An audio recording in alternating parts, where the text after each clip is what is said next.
That's exciting.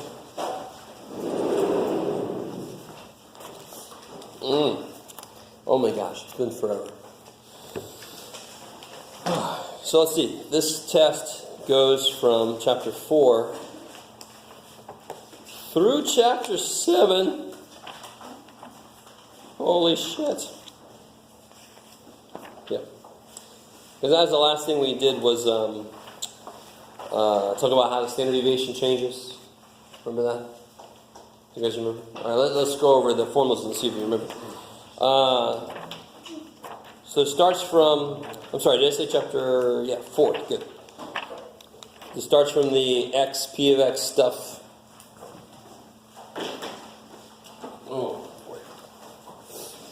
See how long my medication lasts now. So we got this here stuff.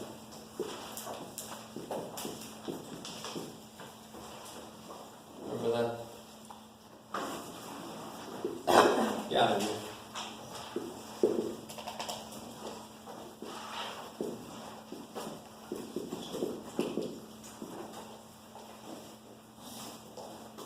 Hopefully that's familiar. These tables again like we did before.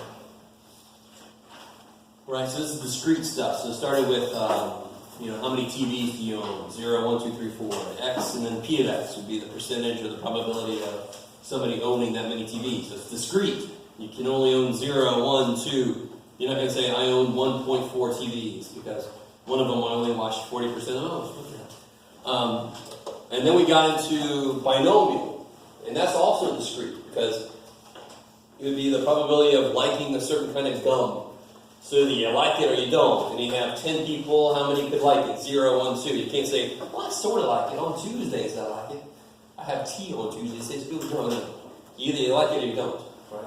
You guys kind of with me? That's why chapter 4 is often discrete distributions.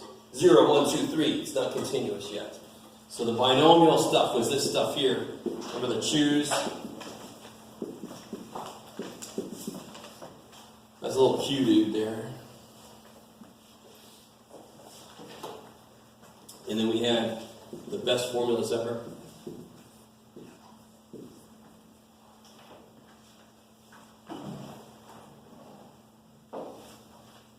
Does that look familiar? I mean, it's easy, not just go like that, make me feel good. But hopefully this looks familiar. Remind me, what was the P? What's that little P stand for? Probability of success. success. Probably success, so that was probably a failure. So what must P plus Q always be? 1, right? Because if you're not a success, you're a failure. Alright, so that's basically chapter 4. I think I left anything out. Chapter 5 got Chapter 5 got into uniform stuff, uniform probability distribution stuff. I don't think I'm going to, well, let's see. I guess we could put this stuff down. No, I'm not going to. I'm not going to ask you for the mean and standard deviation of a uniform probability distribution. So don't even write those formulas down. I'm not going to deal with that. You with me?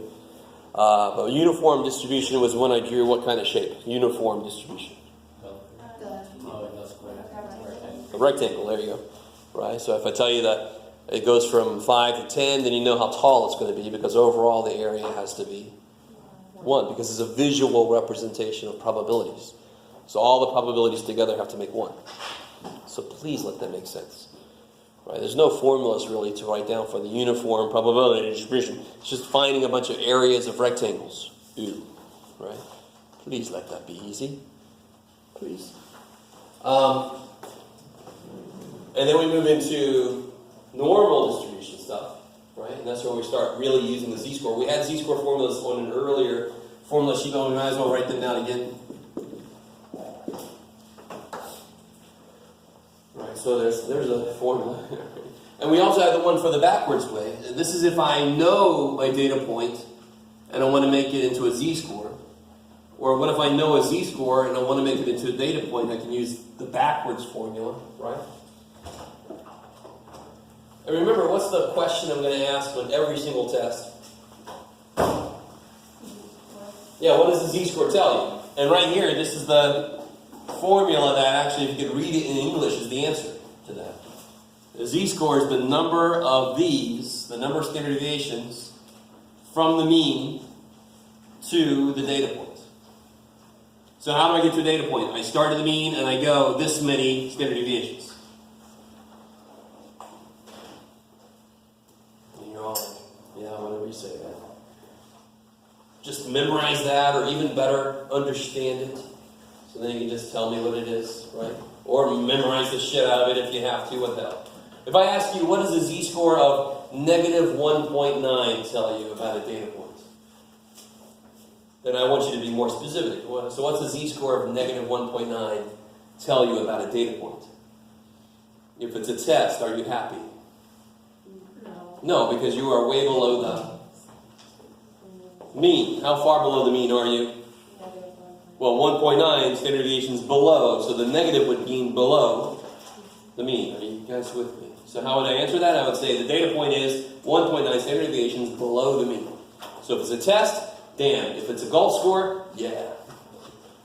Right, so it just depends on what's better. Okay, so this kind of formula is when I ask you the top 5%, and I want to know the score that puts you in the top 5%. Well, you look up the 5% to get a z-score, and you throw in this formula to make it back into a raw score, a test score in that case, or whatever it is. We've done some problems like that. And then we got this dude. This is the most recent stuff here.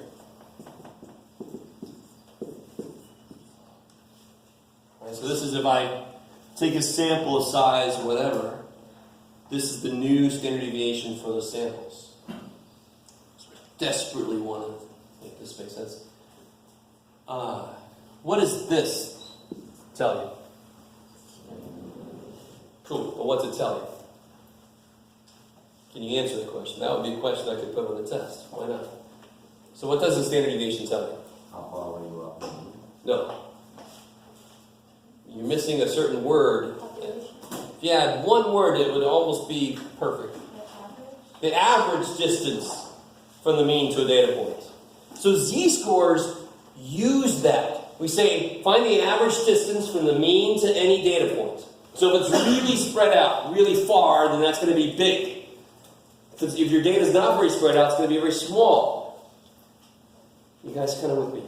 And then that's going to be my tick marks on the ruler. So when I calculate a z-score, that's me putting the ruler down and seeing how far away it is using that tick mark. So it makes sense to use a tick mark related to how far away you are on average. So if I wanted to know how far away you are from her, I'm not going to use freaking miles. Because on average, everybody's some number of feet away. I'll use feet. Right? There you go, Jeff. As my unit of measurement. Does that, you guys understand? If I want to know how far the next town is away, then I might use miles or kilometers if I live almost anywhere else in the world. Right? So, this tells me how spread out individual data points are from their mean on average. You guys with me? This tells me how far means of groups of data get away from their average on average. So when I take a group of data and I ask about the sample means, so if I said I take 20 students, what's the probability their average age is greater than 20? That's going to need me to do this. I have to get the new standard deviation, the one that works for groups of size 20. I can't use this one. That's the one that works for individual students. I'm talking about a whole group of 20 at once. I got to see how spread out all the groups of 20 are from each other. So we'll do an example problem. There's a couple of problems on the practice test like that. All right, so anything else you want to add to the... I mean, you can use all the formulas we've had before. If you want to bring them all in, do it. Obviously, you don't bring in anything you've lost points on. If you put too much down on the formula sheet, you lose the same points again. Don't do that. I've actually had people do that, if you're wondering why I'm saying that. I'm like, okay. I've already marked down any points you lost. That makes it easy for me. But don't do that. Don't be really, really dumb like that. Please. Please. Anything else you think should be up there that I forgot? Are we going to go over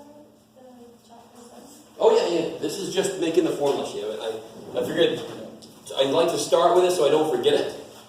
And it also kind of highlights what we should go back and cover. Because now you guys are all like, oh yeah, that shit. I don't remember how to do that shit. Anything that you think I forgot? Okay, yes? No, so chapter 7 is going to go. Yeah. I can't, to be honest, let me see. What did I say?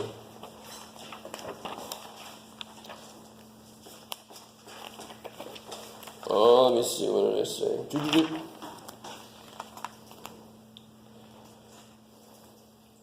Oh, well,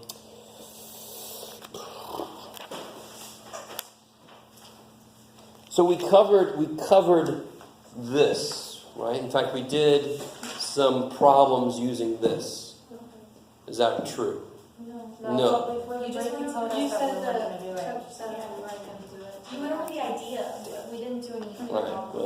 Well, we went over this idea here, right? I did show you this formula. Remember that? Yeah. Yeah. All right, good. And I thought for sure I did an example using this, but maybe not. It's been a while. Plus some untold minutes. You never know. All right. But you're right. There is a couple of details that we didn't go over, so sure. Let's not use 7 yet. That'll be quick for after that. We've already talked about most of it. There's just some specific detail stuff that we have yet to go over, so it'll be quick to do after this. I'm fine with that. This would only add like one problem on top of it, so I could let go of that easy enough. So yeah, okay, so let's officially make it. So this test will be chapter 4, chapter 5, chapter 6. No chapter 7 yet. So this technically means we don't have to do chapter 7. Not yet. Don't get too excited. It'll be on the next test. Oh. Yeah. Okay, cool. Sure. I can live with that. Okay. Anything else for the formula sheet before we transition into homework questions or practice test questions? Okay. So where do you want to start? You were asking, well, chapter 7, we'll let go of that. So you don't even have to write this down if you don't want to. So you don't freak out.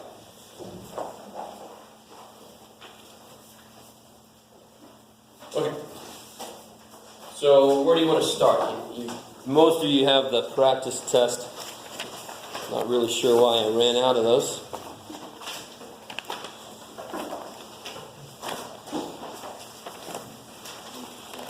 But, oh well. Any questions from that? Yes? Can you start with 2A? Yeah, let me see. 2A. So everybody got this here?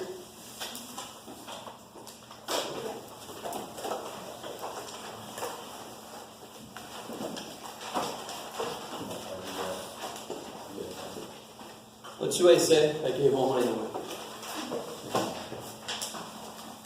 Oh, all right. So you know you've got a normal curve, right? So you can draw that. Bam. You know we're talking about z-scores. So what should go right in the middle? 0. I love it. So the mean is always in the middle, and the z-score for the mean is always going to be 0. Please do not. Let that make sense. Because what does the z-score tell you? How far away from the mean the data point is? So how far away from the mean is the mean? 0. Okay, so where's negative 0.52 going to be? Yeah, down here. Please do that. It's just the number line. You can't just put it wherever you want to. And it says to the left of this, right? So to the left of this would be this one. So right there, the picture's supposed to tell you your answer can't be bigger than 50%. It should be smaller than 50%, right? So that's one thing the picture should help you with. So how do I figure that out? Look it up? Yeah. Because the areas for a normal curve are too difficult geometrically. You have to use calculus for it. So thank God we just had somebody do all that for us. Look it up in the chart, and if you look up negative 0.52, yeah, 3015. So this area here, so just over 30% of the curve is under negative 0.52 z-score. So if your z-score for the test was negative 0.52, that means you scored higher than 30% of the class if it was normally distributed. You guys with me? So not a good place to be, basically, right? Only 30% below you, 70% scored better than you. All right. How we doing? Is that good? Okay. Something like, oh, where'd you go?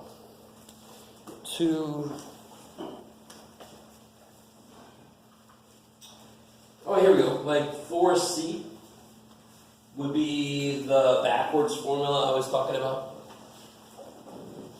4C says the top 5%.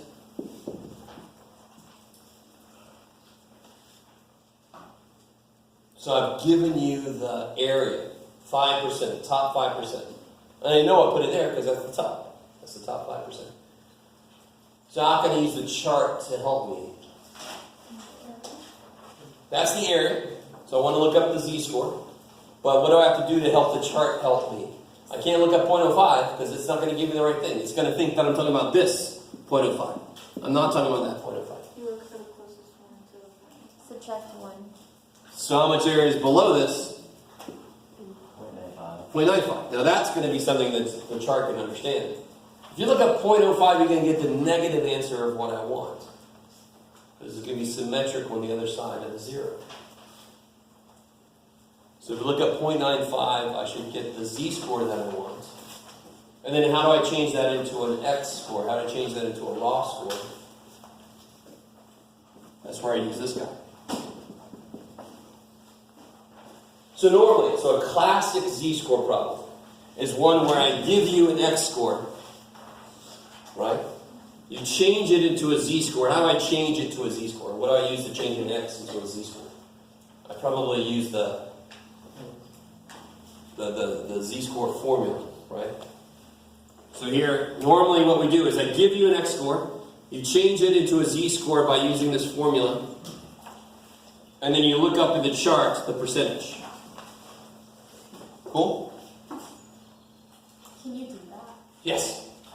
This kind of problem, 4C, is where I give you a percentage, so you look up in the chart, you look up to find the z-score, and then you use the reverse formula to get it back to an x-score. So it has to be able to go both ways. If I give you an x, you can make it into a z, you can look it up. If I give a percentage, you can look it up and get the z, and then change it back into an x-score. One thing we know about math is it goes both ways. Right? Don't judge.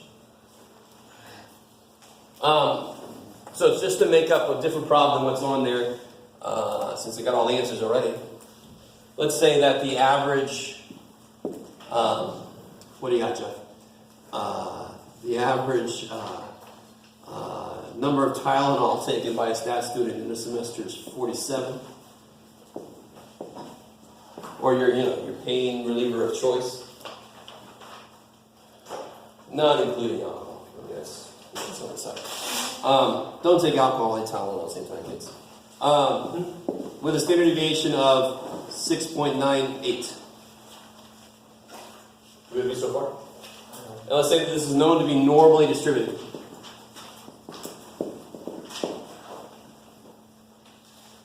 If I didn't say it was normally distributed and I started asking you probability questions, technically you're allowed to say, I don't freaking know. Leave me alone.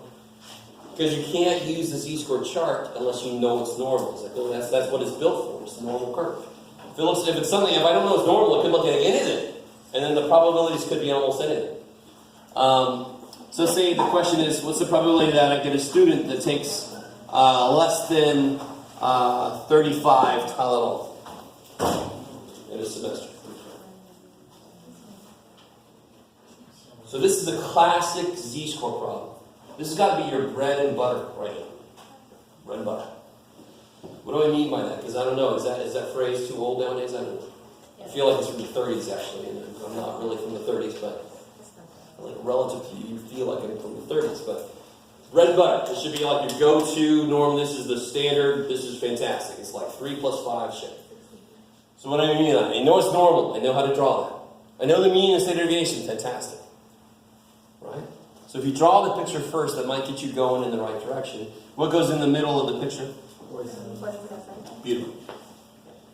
Where goes 35? To the left. And I want less than. And I can't find that until I make this into a z-score. So this is what I mean. I gave you an x score, 35. I'm going to change into a z-score using this. And then I'm going to look it up and find the percentage and be done with it. And then move on. How do I make that into a z-score?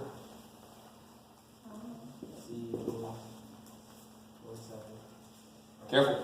It's always x minus the mean. One thing I know about the z-score should definitely be negative because it's below the mean. So 35 minus 47 divided by 6.98. Show off. All right. No, I mean, good. Good job. 1.17. Who is it? 1.17. 1.17? No, 1.72. So 1.72. Okay. Okay. Negative, right? 12 over 6, that sounds about right, yeah. Alright, everybody else is cool with that. and then you look it up. Is this okay? I mean, please, dear God. If there's one problem you would find and do, it's this one. Right? This kind of problem has got to be right now easy. If it isn't, it's bad. I signed quite a few problems from chapter 6 because it's such an important chapter. It lays groundwork for a lot of shit we're going to be doing later. This has desperately got to be easy. If it isn't quite yet, we've got a weekend to get it there. Right? Right? But please, dear God, if I lose you somewhere, please let me know where. I tell you it's normal. I know I can draw this. I know the mean goes in the middle. I put the point that I'm interested in. I shade to help me visually know that the answer is going to be less than 50%, for example, in this case. I got negative 1.72 as a z-score, so now I just got to look it up. 0.0427. Do it again, then. 0.0427. So just over a 4% chance that I pick a student at random that has to take less than 35 Tylenol in a semester. Yes? Is this the same problem as like 4D? Yes, it's the same problem as 4A, 4B. 4D is the one that's not. Let me make sure you guys understand the ones from chapter 7. 4D, and 4D is from chapter 7, so you can strike through that. So that's the one where you divide by the square root of 33. Well, we're not going to do that. And also, say it. 41 and 42, so 40. All parts of 40. So the whole thing. 4D. The whole thing. Yes. All of number 4D. And 6E. Also. If you didn't realize it, that's a problem like from chapter 7. You know how you keep switch, like at the end of the problem, you change it to like English, like you say this is 4%. Is that going to be, are we going to have to do that? Could be. I mean, that's a huge, math is the actual calculations. But it's also the interpretation of what the hell the number is at the end. Yeah. That's the thing that people don't fully understand. It don't mean a damn thing. If you get this number, you don't know what it means. I mean, what use is that? Right? So on one level, you're like, you got the right answer, but if you don't know what the hell it means, what good is that? So like on the test, will we get dot points if we just put P equals and then that decimal? Well, if I don't ask you to interpret it, you won't get top points. Oh, okay. But trust me, I have been known to ask questions related to the concept behind the number, because you got to know what the number means. And please understand. So there's several different ways. If I pick one person, there's a little over 4% chance that they'll take less than 35. Another way to interpret it, equally likely way to interpret it, equally true, is that about 4.27% of the population of students take less than 35 Tylenol a semester. They both mean the same thing. We know that already. If 10% of you guys are left-handed, what's the probability that I pick a left-handed person? 10 freaking percent. So I can either talk about it in terms of probability, or I can talk about it in terms of percentage of groups, right? They mean the same thing. So you can pick either way to talk about it, but you have to understand at least one of those ways. Okay. Is 4B the same thing? It's just like in words. I love 4B, and I would, because I'm such a geek, but 4B goes that one extra step to really understand what I just said. So 4B would be like this. If I had a group of 1,200 of these students, right? I have 1,200 of these students. How many of them would I expect to take less than 35 Tylenol? Well, I know what percentage of them would take less than 35 Tylenol. What percentage of them would take less than 35 Tylenol? 4.27%. So how many out of 1,200 would take less than 35 Tylenol? 4.27% of? Oh, you multiply. You multiply. Just applying what we already know to Yes, using this in the correct ways, which is another way of interpreting what this means. So that's the kind of question I like to talk about, because you have to do the math, but in order to do the math, you got to understand what the hell it means in the first place. So here I would just take 0.0427 times 1,200, and whatever the hell that is. That would be the number of students out of 1,200 I would expect to take less than 35 Tylenol.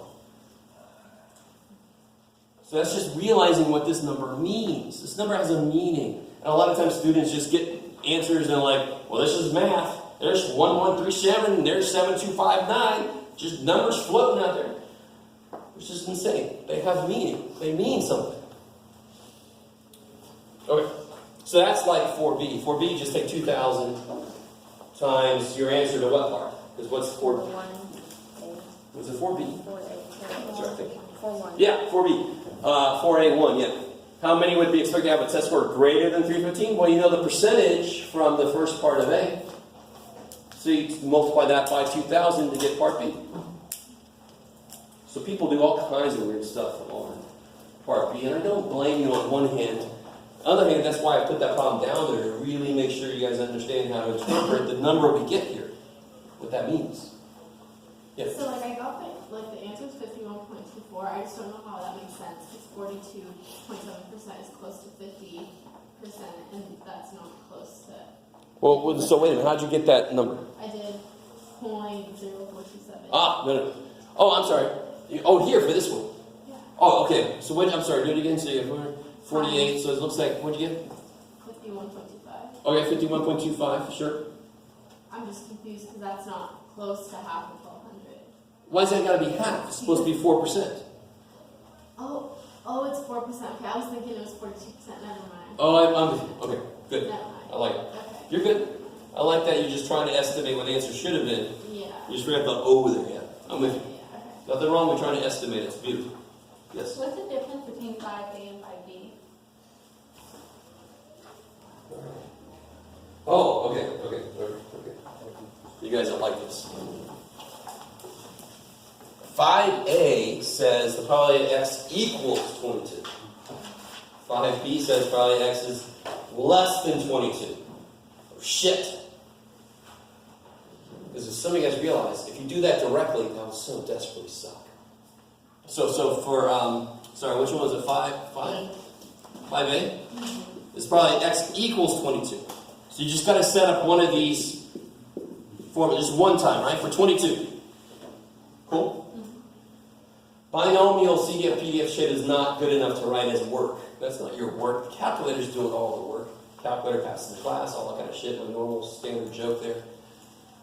You got to do the work. You can use the binomial stuff to check your work. Don't write that shit down in homework or on the test as work. That ain't work. That's pushing a freaking button. That's a lot of work. No.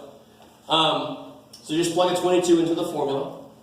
Part B says that probably X is less than 22. That so sucks. Oh, I'm such an asshole. Right? Yeah, I'll say it for you. But no, I'm not. If you are smart about this. Because what is less than 22? 21, 20, 19, 18, 17. Oh shit, all the way down to 0. So you'd have to do a formula for each of those. But why the hell would you if you're smart? What's the opposite of less than 22 in this problem? What's the most it could be for this problem? 24. So the opposite of less than 22 is greater than or equal to 22. And what does that entail? I got to do a formula for 22. I already did for part A. I got to do a formula for 23 and a formula for 20. So I just got 2 more formulas instead of 20 formulas, right? If you're smart about it. If you're not so smart about it, that problem will take a long time and you'll be angry at me and I'll be like, I didn't make the test that long. You did, right? So be looking out for that kind of problem. That kind of like, it's related to at least 1, where you do 1 minus none. So if the problem I ask you to do, it's got way too many calculations, what's the opposite probability involved? In this case, only 2 calculations. Here's I've already done one of them. So here I'd have to do the probability of x is 22, minus the probability of x is 23, minus the probability of x is 24. So I already did that for part A. Do another formula for 23, do another formula for 24. Plug them all in. Let's do this, right? Come on, Jeff, let's actually do something. Help me out. On number 5, what's the probability of success? 3. What is it? Sorry? Done. Yeah, you got it. Where you go? Is this one? 88%? 88% right chance? So it's a failure? 12. Good. Everybody with me? So DNS test, reliable, that's a success. Thinking that they're not reliable is a failure. So how do I do this? How do I set this up? What we go here for this part A? 24. So yeah, 24 people choose 22. 22 of them. So how many successes? 22. 22. And how many failures? The other ones. Those. Okay, thank you. Change the languages on me. I was like, wait a minute. English or math? Don't bring in a third language.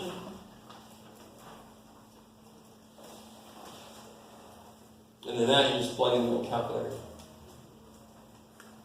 You get something right.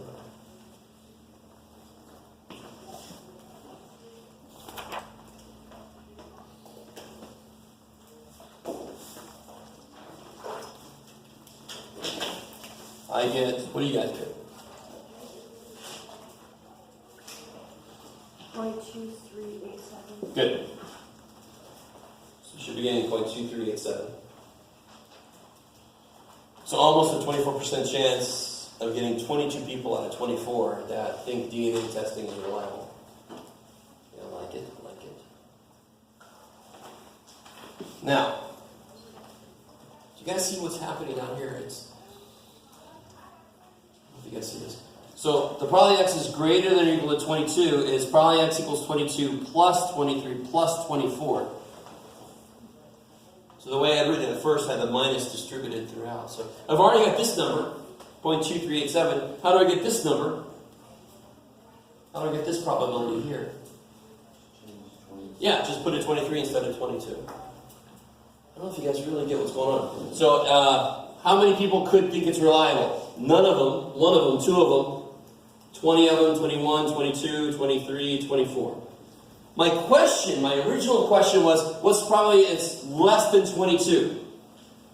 That's too much freaking work, right? So let me do this and do 1 minus what I get, because that'll be the rest. That's it. Because what do these all have to add? What do all these probabilities have to add up to be? Freaking 1. So this was way too much work to do. Dear God, don't do all that work. Please.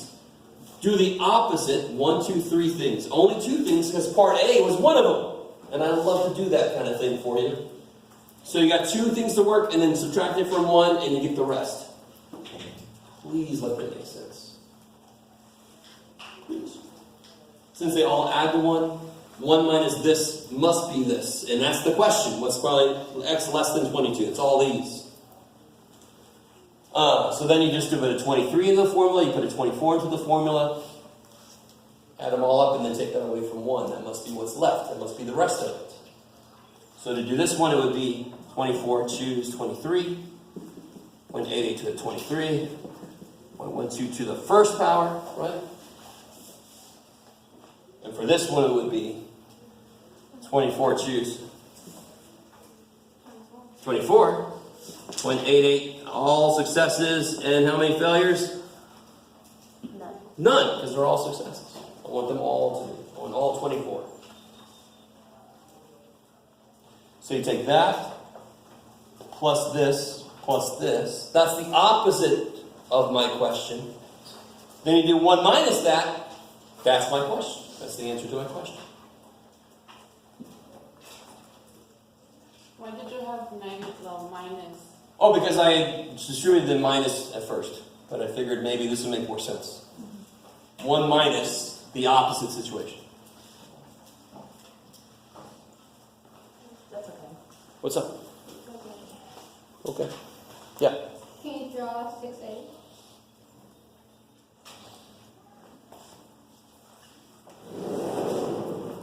So, did you try to draw? What? Did you say no? You did. Oh no, I didn't draw it yet. But, alright. So, what kind of distribution is it? Uniform. So what does that mean? What's it going to look like? Is anything going to be taller than anything else? No. So it's going to have to be flat. So what's it going to end up looking like? Rectangle. Right? Just in case it's longer than it's wide. Well, how long is it? What does it go from to? 2 to 8? How tall is it so that at the end it's got an area of 1? Well, how wide is it? 6. 6 times what is 1? 1/6. Let that make sense too. Right? Take a number of times its reciprocal, that makes 1, doesn't it? Remember that? 6 times 1/6. So I know the height's going to be 1/6. So when I say draw the probability distribution for uniform, you don't put a height. That's nowhere near good enough. That's almost the most important part. Because I told you 2 to freaking 8. You'll get a point for knowing it's a freaking rectangle. But the most important thing is to know how to get this. Because without this, you can't answer any further questions. That would just be 16. Yeah, so to draw it, this is all I would need. And then part B, I asked you a specific probability question, right? Yeah. What did I ask you? Find P 4.4.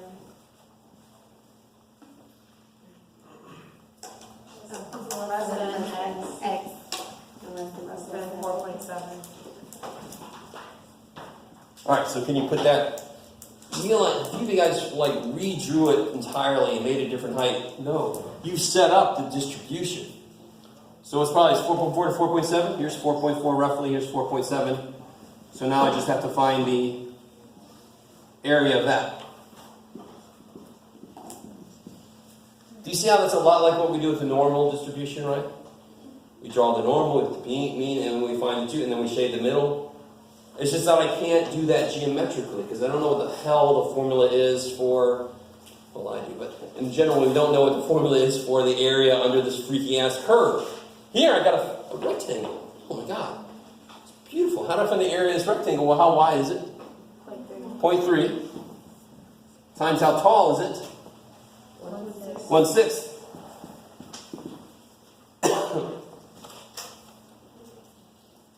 And you get 0.05, I love it. Because 3/6 would be 0.5, so 0.36 is 0.05.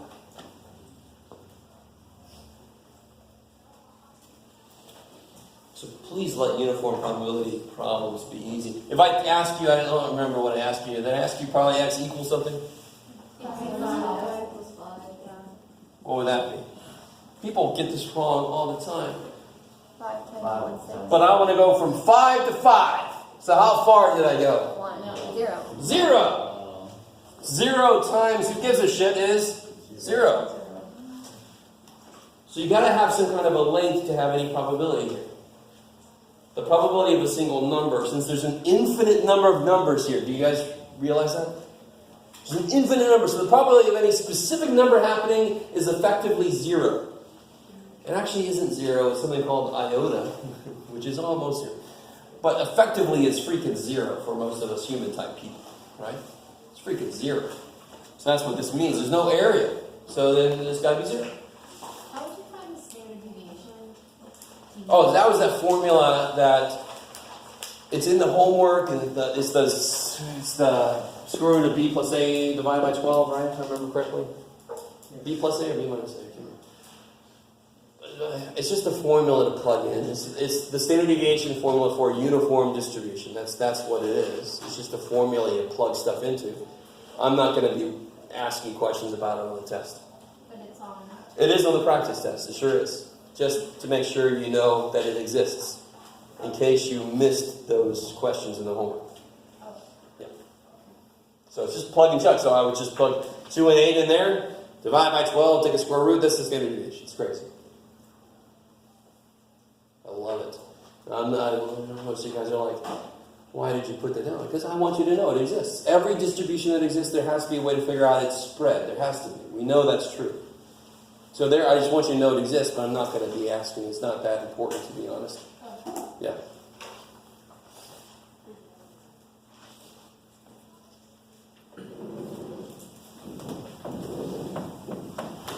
Okay.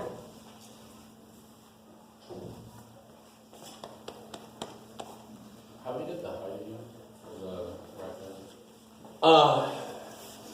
So so any rectangle, the area is going to be A times B, right? So I want this area to be 1, which means B has to be 1 over A. Does that make sense? Another way to think of it is, whatever this is, that has to be the reciprocal of it, because what do you multiply a number by to make it become 1? It's reciprocal, yeah. So if I had a uniform distribution that went from 0.7 to 1.2, I like this one. How tall would that have to be? 0.5. Well, its length is 0.5, right?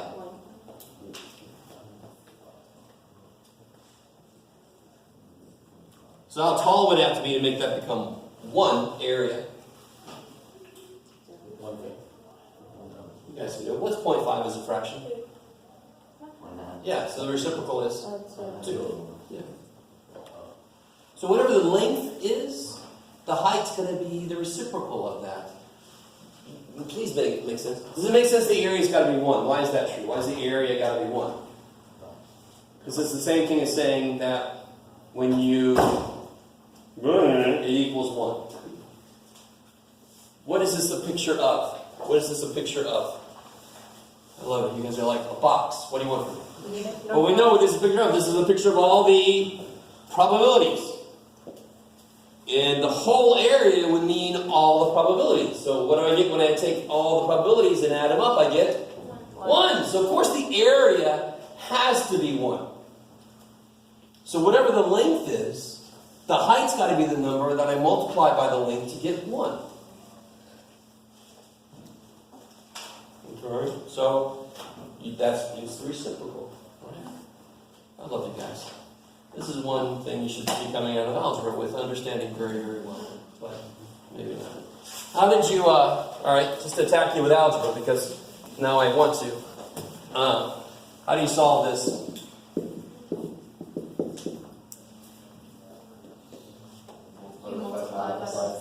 Multiply by? 5 over 2. By 5 over 2. Why would you multiply by 5 over 2? Because that's what my teacher said. No, screw that shit. What do I want to have end up in front of the x? Division. I want to have a 1 in front because that means I've solved for an x, so I'll know what its value is. So whatever process I use is the process I use to make 2/5 become 1. How do I make it become 1? I multiply by its reciprocal. Wham, bam, 1. Right? So whatever the length is of a uniform distribution, if it went from 7 to 11, this would have to be 1/4 the reciprocal of its length, so that when I multiply, I get 1. So we know that when you multiply by the reciprocal of something, you get 1. That's just a fact. And the fact has been used a number of different ways in algebra. So please don't let that be a stumbling block. It really should not be. Maybe it will be when I get didn't, but I will. That shouldn't be why statistics is difficult. Okay. So once you draw the picture and you get the height, you can answer any question I ask you easily. Now, I think in the homework even they did stuff like this. For this problem, what's probably x is greater than 8? 0. Yes, please do. 0, because after you reach 8, how tall is it? 0. There's no probability. It's all in between here. Right? 2 to 8, whatever that is. Remember? So they ask questions like that. I like it. What's probably x greater than 2?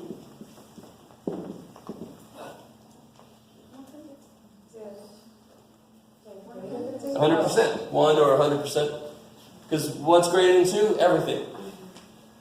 Because what's my everything? 2 to 8. That's my everything. 2 to 8. It's probably x is greater than 2. 100%. Because that's where everything is. Nothing's below 2. Nothing's above 8. So it's probably greater than 2. 100%.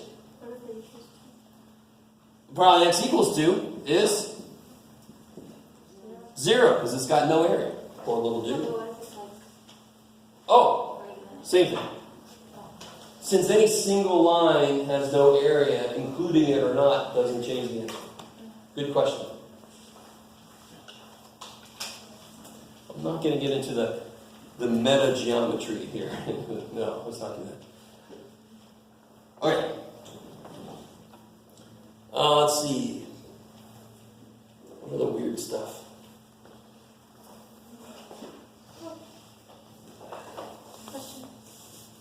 What do you mean by bounding?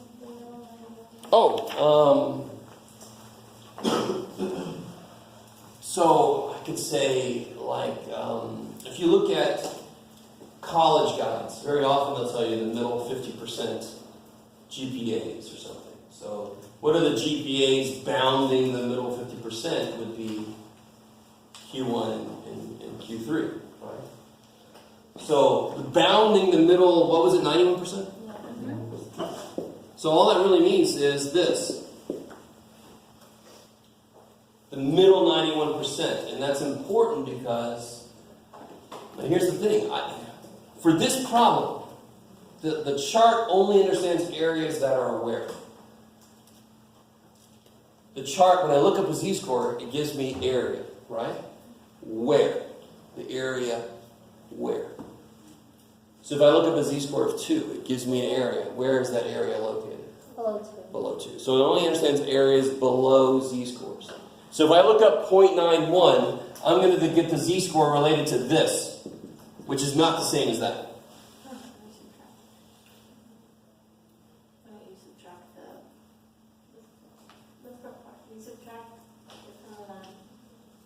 You can't. I mean, the simpler way to do this is, how can I find this z-score? And please, dear God, if this z-score is negative 1.5, what's that z-score? Positive 1.5, because it's symmetric boogie-woogie, right? So, help me out. If I only knew this guy's area, I could then look at the z-score, because that's exactly the area the chart understands, the area below a z-score. So if I look up a z-score, it's going to tell me the area below the z-score. If I know the area below a z-score, I can look it up and find that z-score. You guys, it only understands areas below z-scores. This stupid area is in the wrong place. Jeff, why'd you make a problem? All right, well, just figure out the area that's in the place you want it to be. Right? So what area is this? What area is outside of there? 5%. What area is inside? 91%. What area is outside? 9%. So what area is on that side? 4.5%. So 0.045. So if you look up 0.045, where are you going to look it up though? Negative z-score. Good. In the body, right? What's the closest you can get to 0.045 area? It's not a z-score yet. I don't know the z-score. Don't look out of here. It's in here.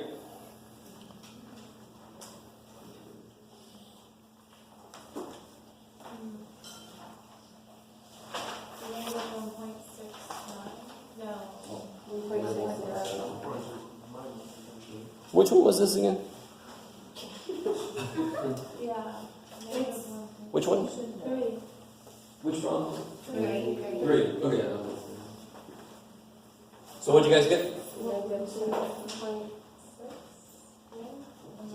Yeah, so the closest you can get, Negative, I think, negative 0.045.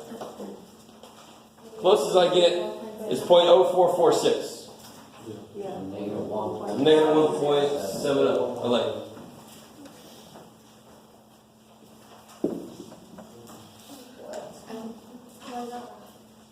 Sing it. Closest. One closest. So, That is what exact. the closest I can get to 0.045 was 0.0446, right? Alright, let me put this up here. Yeah. Yeah, it's there's 0.04. There's negative 1.69, Yeah. because that one's 0.0455. Ah, how far away from 4.045 is that? 5 away. How far away from 0.045 is this? Okay. 4 away. Alright, so, you understand? So the one that's closest, of course, right? Now, if you kind of cut the difference, it gave me negative 1.695. I would even shed a little tear. That's even closer to right. Oh, I think it is. Otherwise, I want the one that's closest. Yeah. But you guys all see that now? Or should I put it up here? Let's do another one. Because this is going to be important in chapter 8. It's going to be a huge part of chapter 8.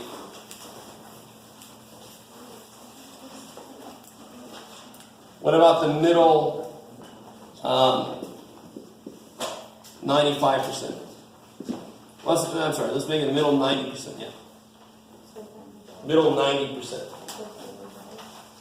Mm-hmm. Isn't that just like 5%? Beautiful, just true, yeah. What's that?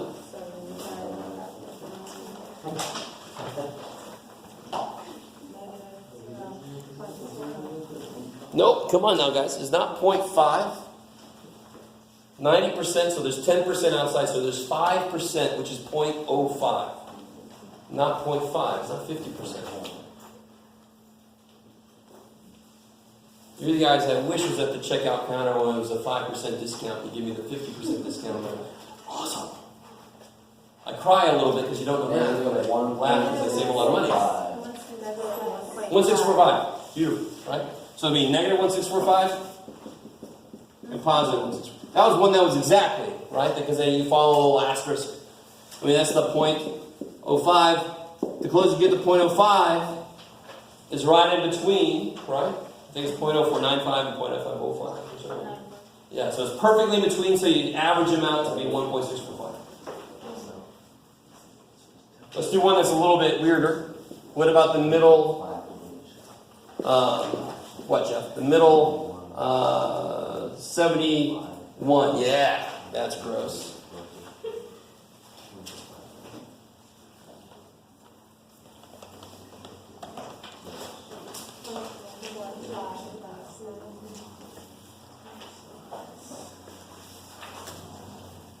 And then are we looking for the left or the right side? It's up to you. The easiest thing to look for is the area that's the easiest to find that's below what you want. So you want two things here, right? You want the two z-scores. I want two z-scores.